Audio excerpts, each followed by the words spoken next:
Halo semuanya, jadi hari ini saya akan membawakan materi tentang hukum perjanjian.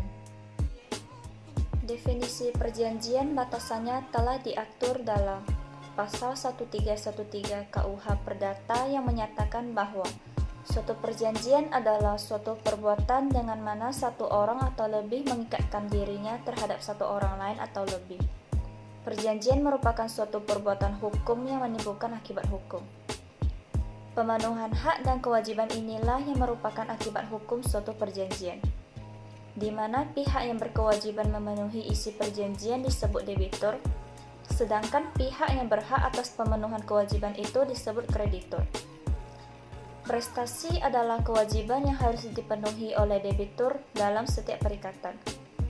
Menurut pasal 1234 KUH Perdata, setiap perikatan adalah untuk memberikan sesuatu. Contoh objeknya perjanjian jual beli. Untuk berbuat sesuatu. Contoh objeknya perjanjian perburuhan. Tidak berbuat sesuatu. Contoh objeknya tidak mendirikan perusahaan sejenis. Wan prestasi adalah suatu keadaan di mana seorang debitur tidak melakukan janji atau tidak melaksanakan prestasi. Jadi apabila debitur tidak melakukan apa yang dijanjikan akan dilakukannya, maka ia dikatakan ia melakukan wan prestasi. Selanjutnya yaitu syarat sahnya perjanjian.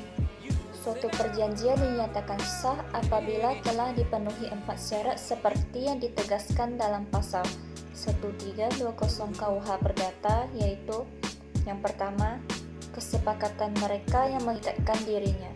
Yang kedua, kecakapan untuk membuat suatu perikatan. Yang ketiga, suatu pokok persoalan tertentu. Yang keempat, suatu sebab yang tidak terlarang.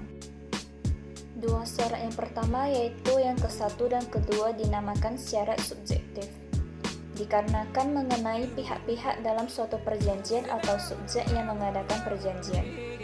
Sedangkan dua syarat terakhir yaitu ketiga dan keempat dinamakan syarat objektif, dikarenakan mengenai perjanjian itu sendiri atau objek dari perbuatan hukum yang dilakukan itu. Syarat yang pertama yaitu sepakat. Dimaksudkan bahwa kedua pihak yang mengadakan perjanjian itu harus bersepakat, setuju atau seia sekata mengenai hal-hal pokok dari perjanjian yang diadakan itu. Syarat kedua yaitu cakap. Dimaksudkan bahwa orang yang membuat suatu perjanjian haruslah cakap menurut hukum. Pada asasnya, setiap orang yang sudah dewasa dan sehat pikirannya adalah cakap menurut hukum. Syarat yang ketiga yaitu harus mengenai suatu hal tertentu. Artinya adalah apa yang diperjanjikan hak-hak dan kewajiban kedua belah pihak jika timbul suatu perselisihan. Barang yang dimasukkan dalam perjanjian paling sedikit harus ditentukan jenisnya. Bahwa barang itu sudah ada atau sudah berada di tangan pihak yang berutang pada waktu perjanjian dibuat dan tidak diharuskan oleh undang-undang. Syarat keempat yaitu adanya sebab yang halal. Sebab dalam hal ini dimaksudkan bahwa tidak ada lain daripada isi dari perjanjian. Sebab itu adalah sesuatu yang menyebabkan seseorang membuat perjanjian yang termaksud. Selanjutnya, akibat perjanjian. Pasal 1338 ayat 1 KUH Perdata yang menyatakan bahwa semua perjanjian yang dibuat secara sah berlaku sebagai undang-undang bagi mereka yang membuatnya. Suatu perjanjian tidak dapat ditarik kembali selain dengan kesepakatan kedua belah pihak. Perjanjian tidak hanya mengikat untuk hal-hal yang dengan tegas dinyatakan di dalamnya, tetapi juga untuk segala sesuatu yang menurut sifat perjanjian. Akibat dari suatu perjanjian adalah sebagai berikut. Yang pertama, perjanjian hanya berlaku di antara para pihak yang membuatnya. Sesuai dengan ketentuan pasal 1340 ayat 1 KUH Perdata yang menyatakan bahwa perjanjian-perjanjian yang dibuat hanya berlaku di antara para pihak yang membuatnya. Hal ini berarti bahwa setiap perjanjian hanya membawa akibat berlakunya ketentuan pasal 1131 KUH Perdata bagi para pihak yang terlibat atau yang membuat perjanjian tersebut. Yang kedua yaitu mengenai kebatalan atau nulitas dalam perjanjian. Suatu perjanjian yang dibuat apabila tidak memenuhi salah satu atau lebih persyaratan yang ditentukan dalam pasal 1320 KUH Perdata, maka perjanjian tersebut menjadi tidak sah, yang berarti perjanjian itu terancam batal. Ini merupakan macam-macam kebatalan, yaitu yang pertama, perjanjian yang dapat dibatalkan. Perjanjian yang telah dibuat dapat dibatalkan jika perjanjian tersebut dalam pelaksanaannya akan merugikan pihak-pihak tertentu. Pembatalan tersebut dapat dilakukan oleh salah satu pihak dalam perjanjian dan dapat dimintakan apabila tidak telah terjadi kesepakatan bebas dari pihak yang membuat perjanjian dan salah satu pihak dalam perjanjian tidak cakap untuk bertindak hukum. Yang kedua yaitu perjanjian yang batal demi hukum.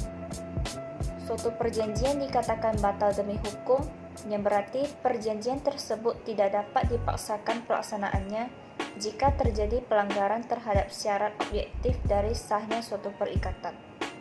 Selanjutnya yang ketiga dari akibat perjanjian yaitu kebatalan relatif dan kebatalan mutlak. Suatu kebatalan disebut relatif jika kebatalan tersebut hanya berlaku terhadap individu orang perorangan tertentu saja, dan disebut mutlak jika kebatalan tersebut berlaku umum terhadap seluruh anggota masyarakat tanpa terkecuali. Perjanjian yang dapat dibatalkan dapat saja berlaku relatif atau mutlak, meskipun tiap-tiap perjanjian yang batal demi hukum pasti berlaku mutlak. Berikutnya struktur perjanjian. Terdapat 6 proses. Yang pertama yaitu judul kontrak. Judul kontrak merupakan gambaran mengenai isi kontrak yang disepakati para pihak. Oleh sebab itu, judul harus sesuai dengan isi kontrak. Contohnya perjanjian jual beli tanah, perjanjian utang piutang. Yang kedua pembukaan. Berisi informasi mengenai tanggal, hari, dan tempat. Pembukaan ini sangat penting karena menentukan kapan kontrak ini dilaksanakan. Contohnya, pada hari ini, Sabtu, tanggal 27 Oktober 2020 bertempat di Batam, telah ditandatangani perjanjian antara si A dan si B. Yang ketiga, para pihak. Disebutkan identitasnya secara jelas, yaitu nama, pekerjaan atau jabatan, tempat tinggal, kewarganegaraan, dan bertindak atas nama siapa. Yang keempat yaitu premis atau dasar pertimbangan. Penjelasan resmi tentang latar belakang terjadinya kesepakatan yang dibuat. Contohnya, pihak pertama yang merupakan pemilik merek florist sepakat untuk mengadakan perjanjian waralaba dengan pihak kedua untuk memperluas usahanya. Yang kelima, isi perjanjian. Merupakan inti perjanjian, memuat apa yang dikehendaki, hak dan kewajiban para pihak, termasuk penyelesaian sengketa, dibuat dalam bentuk pasal dan ayat. Contohnya, pasal 5 tentang hak debitur. Yang terakhir, penutup. Kata penutup biasanya menerangkan bahwa perjanjian tersebut dibuat dan ditandatangani oleh pihak-pihak yang memiliki kapasitas untuk itu. Selain itu juga, pernyataan ulang para pihak akan terikat dengan isi perjanjian dengan kalimat, demikianlah perjanjian ini dibuat oleh para pihak dengan keadaan sadar dan tanpa tekanan dari pihak manapun. Untuk itu dilaksanakan dengan penuh itikat baik dari masing-masing pihak. Perjanjian dibuat di atas kertas yang bermaterai cukup dan dibuat rangkap dua masing-masing mempunyai kekuatan hukum yang sama dan dipegang oleh para pihak. Jadi berikut ini adalah 6 proses struktur perjanjian. Sekian materi mengenai hukum perjanjian. Terima kasih.